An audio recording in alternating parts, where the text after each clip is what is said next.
Hello दोस्तों, इसको कहते हैं विनाश काले विपरीत बुद्धि। सब कुछ होते हुए भी भैया जी को कुछ भी नजर नहीं आ रहा, सिर्फ एक इंसान के। और उस इंसान को कुछ फर्क नहीं पड़ता, वो इंसान अपनी लाइफ में आगे बढ़ रहा है, आगे बढ़ चुका है। लेकिन पता नहीं इनको क्या ही करना है। जो कुछ करना है यार, आप एक बार में साफ साफ बोल दीजिए ना, क्यों सबको परेशान कर रखा है।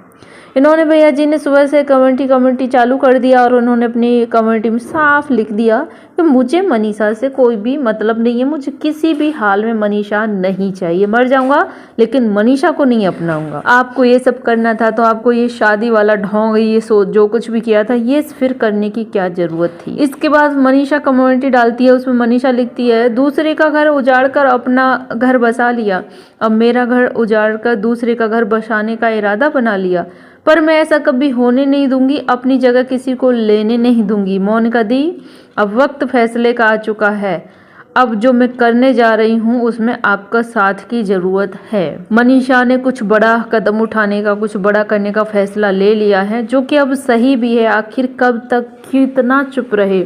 एक इंसान की कोशिश से कुछ भी नहीं होता।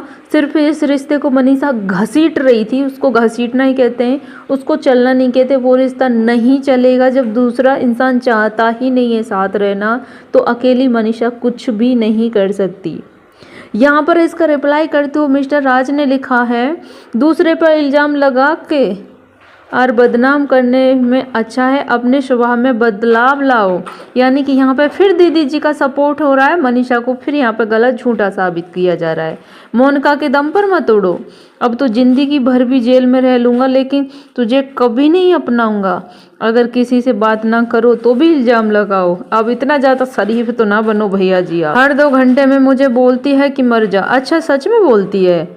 ये वही मनीषा है जो आपके लिए जी जान लगा के लड़ रही थी, लोगों की गालियां सुन रही थी कि मेरा पति सही है, मेरे पति को ये किया, अरे यार, मतलब कुछ भी समझाना इनको अब भैंस के आगे बीन बजाने जैसा है। इनको कुछ भी चीज़ से कुछ भी फर्क नहीं पड़ने वाला। जैसे कि इन्होंने अपनी कमेंटी में साफ लिख भी दिया था कि हाँ, मैं पागल हो चुका हूँ।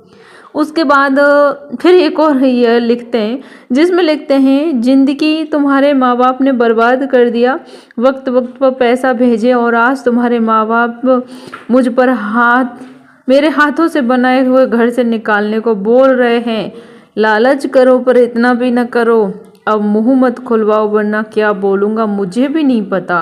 हड़प लो घर, तुम लोग मुझे नहीं चाहिए, धन दौलत ना कोई इंसान, और तुम तो बिल्कुल भी नहीं। खोल दो मुंह, और क्या खोलना है, अभी कुछ बचा है क्या मुंह खोलने के लिए? इतना कुछ खोल दिया, इतना कुछ कर रहे हो, ये काफ़ी है क्या?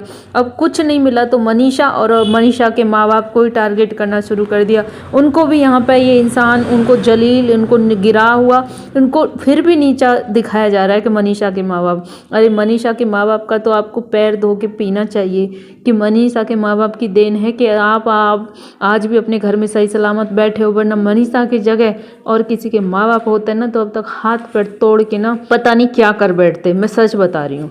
लेकिन फिर भी इनको समझाने से तो ऐसा है, भैंस के सामने बीन बजाना, भैया जी के दिमाग में कुछ नहीं आ सकता। जब तक ये खुद नहीं समझ पाएंगे, इनको कोई कुछ भी नहीं समझा सकता। बहुत डर भी लग रहा है, पता नहीं क्या होगा।